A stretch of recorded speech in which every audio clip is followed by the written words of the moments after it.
Hello दोस्तों, कैसे हैं आप सब। मैं आशा करता हूँ आप सब बहुत अच्छे होंगे। दोस्तों, मेरा नाम राहुल भारद्वाज है और आप देख रहे हैं आपका अपना चैनल डिफेंस सीरीज़। दोस्तों, आज हम बात करने वाले हैं बायोग्राफी ऑफ शिंजो अबे, यानी कि जापान के प्रधानमंत्री शिंजो अबे की। दोस्तों, जापान भारत का बहुत अच्छा दोस्त है। हमारी दोस्ती बहुत गहरी है।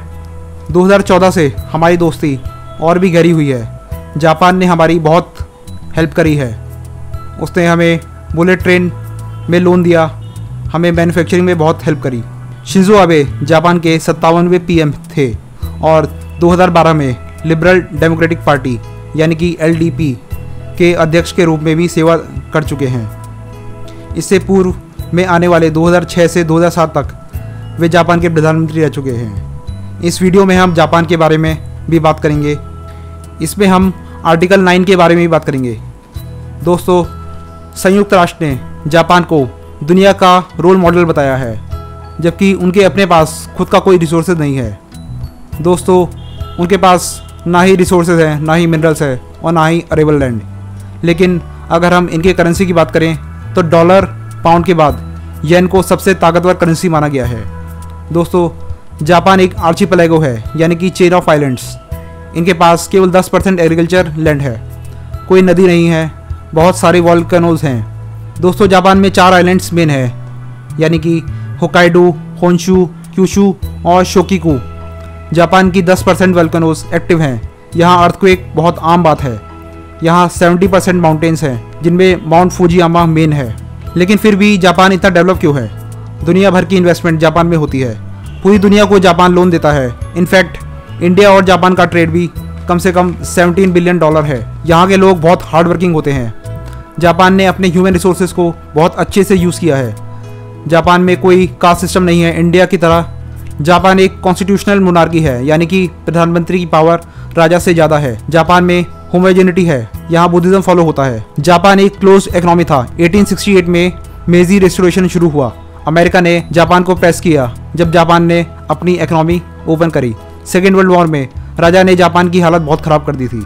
1965 में जापान की पार्लियामेंट ने एक फैसला किया, यानी कि जापान कभी भी कोई मिलिट्री नहीं रखेगा। इनकी पार्लियामेंट को डाइट कहते हैं। जापान में 0% वेस्टेज होती है। पीने का पानी भी बिल्कुल वेस्ट नहीं किया जाता, क्योंकि यहाँ ड्रिंकिंग वाटर की बहुत कमी है। जापान की अपने आसपास के कई कंट्रीज से हिस्टोरिकल विवाद है, जैसे कि इनका कोरिया से लेकर चाइना तक से विवाद है। जापान और रूस का युद्ध भी हो चुका है, जिसमें जापान ने रूस को हराया था। जब 1945 में अमेरिका ने जापान पर अटैक किया तो उसने सब त्याग दिया था। हिरोशिमा और नागासाकी पर अमेरिका ने 2 एटम बम गिराए, जिसमें लिटिल बॉय और फैट मैन है। दोस्तों, अब हम बात करेंगे शिंजो अबे की। 21 सितंबर 1954 को शिंजो अबे एक पॉलिटिकल फैमिली में पैदा हुए। उनकी बहुत ही रॉयल फैमिली थी। काफ़ी अमीर परिवार में उनका जन्म हुआ। अब मैं जापान की पॉलिटिक्स के बारे में बात करूं तो जापान की अपनी कोई आर्मी नहीं है। जब 1945 में जापान पर अमेरिका ने अटैक किया तो उसके बाद जापान का अमेरिका ने हाथ थाम लिया। जापान को अमेरिका ने कहा कि आप अपनी कोई आर्मी मत बनाओ, हम आपकी सुरक्षा करेंगे। ये यूएसए और जापान में डील हुई थी। अब जापान को कोई मिलिट्री मेंटेन नहीं करनी है। ये सब अमेरिका ने रशिया को काउंटर करने के लिए किया और यही आर्टिकल 9 है। जापान पर अटैक होता है तो उसे यूएसए बचाएगा, लेकिन यूएसए पर अटैक होता है तो जापान नहीं बचाएगा। इसीलिए डोनाल्ड ट्रंप इस एग्रीमेंट पर बहुत गुस्सा हुए थे। अगर हम इंडिया की बात करें तो हम देखते हैं कि हमारा बहुत पैसा मिलिट्री को मेंटेन करने में खर्च होता है। फिर हमारे आसपास जो हमारी एनिमी कंट्रीज़ हैं, जैसे चाइना और पाकिस्तान, उनको भी हमें देखना होता है। तो इसीलिए हम कई जगह पर उलझे हुए हैं और केवल एक जगह पर फोकस नहीं कर पाए हैं। लेकिन जापान को इन सबको नहीं देखना है। अगर जापान की पॉलिटिक्स के बारे में बात करें तो यहाँ की सबसे बड़ी पार्टी यानी कि लिबरल डेमोक्रेटिक पार्टी है, यानी कि LDU, और शिंजो अबे इसको ही बिलोंग करते हैं। अगर पार्टीज़ की बात करें तो यहाँ लिबरल और डेमोक्रेटिक दोनों पार्टीज़ हैं। वैसे यहाँ सोशलिस्ट पार्टी भी रही है, लेकिन मेन स्ट्रॉन्ग पार्टी यहाँ की LDP ही है। शिंजो अबे की पिताजी जापान के रक्षा मंत्री रह चुके हैं। 52 वर्ष की उम्र में जापान के सबसे कम उम्र के प्रधानमंत्री रहने का गौरव शिंजो अबे को प्राप्त है। ये सेकेंड वर्ल्ड वॉर के बाद पैदा होने वाले पहले प्रधानमंत्री हैं। दोस्तों, स्वास्थ्य कारणों से इन्होंने 12 सितंबर 2007 को इस्तीफा दे दिया था। उसके बाद यासुको फुकुदा पावर में आए। हालांकि 16 महीनों से अधिक समय तक वो आगे सरकार नहीं चला सके। उसके बाद अबे ने वापसी करी और 26 सितंबर 2012 को LDP के प्रेसिडेंट की पोस्ट के लिए पूर्व रक्षा मंत्री शिजू इशाबा को हराया। 2012 के आम चुनावों में एलडीपी को भारी बहुमत मिला। 2014 में आम चुनावों में फिर से निर्वाचित हुए। 2014 में 2/3 बहुमत के साथ ये 2017 में आम चुनावों में फिर जीते। उन्होंने जापान की इकोनॉमी में बजट को बैलेंस करने के लिए बहुत कदम उठाए। दोस्तों, अगर जापान की इकोनॉमी के बारे में बात करें तो शिंजो अबे ने जापान की इकोनॉमी में बजट को बैलेंस करने के लिए कुछ कड़े कदम उठाए, जैसे कि इन्होंने कर के नीति विशेषज्ञ कोजी उमी को फाइनेंस मिनिस्टर के रूप में नियुक्त किया। उमी ने पहले राष्ट्रीय उपभोग कर में बढ़ोतरी का समर्थन किया था। दोस्तों, अब जैसे कि आपको मालूम है कि शिंजो अबे ने रिज़ाइन कर दिया है। उन्होंने क्रॉनिक डिजीज़ की वजह से रिज़ाइन किया। उन्हें अल्सरेटिव कोलाइटिस की वजह से रिज़ाइन करना पड़ा। 2014 में एबे ने एग्रेसिव इकोनॉमिक पॉलिसी स्टार्ट करी, जिसको हम एबिनॉमिक्स भी कहते हैं। फॉरेन पॉलिसी की बात करें तो इनकी फॉरेन पॉलिसी बहुत ज़बरदस्त रही है। इंडिया और जापान के रिश्ते बहुत अच्छे रहे हैं। उसी तरह कोरिया और चाइना के साथ इनके रिलेशंस हमेशा ख़राब रहे हैं।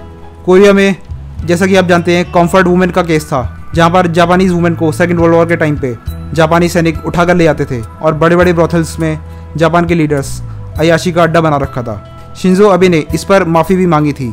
इसके लिए इनकी बहुत तारीफ हुई थी। जापान पर अमेरिका ने यानी कि डोनाल्ड ट्रंप ने आरोप लगाया था कि जापान की सिक्योरिटी हम करेंगे, लेकिन जापान हमारी सिक्योरिटी नहीं करेगा। जिसके बाद जापान ने आर्टिकल 9 में मॉडिफिकेशन किया। जापान ने सेकेंड वर्ल्ड वॉर के टाइम पे अपनी आर्मी स्थापित करी थी। अगर हम जापान की आर्मी की बात करें तो जापान की आर्मी सेकेंड वर्ल्ड वॉर के टाइम पे बहुत ज़बरदस्त थी। दोस्तों, अगर जापान अपनी पे आया तो जापान बहुत तगड़ी आर्मी बना सकता है। इंडिया और जापान के रिश्ते की बात करें तो एबे के टाइम पे बहुत अच्छे रिलेशन रहे हैं। ये इंडिया को बहुत पसंद करते हैं। पीएम मनमोहन सिंह के टाइम पे जापान से हमारे बहुत स्ट्रॉन्ग रिलेशन की शुरुआत हो चुकी थी। भारत और जापान मिलकर मालाबार एक्सरसाइज करते हैं, जिसमें ऑस्ट्रेलिया और अमेरिका भी शामिल है। अभी इंडिया और चाइना स्टैंड ऑफ में जापान ने इंडिया का खुलकर सपोर्ट किया था।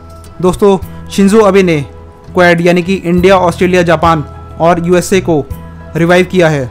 दोस्तों, मैं आशा करता हूँ कि आपको ये इन्फॉर्मेशन बहुत पसंद आई होगी। खुश रहिए और डिफेंस सीरीज़ को फॉलो करते रहिए। दोस्तों, please like, subscribe and share and do comment.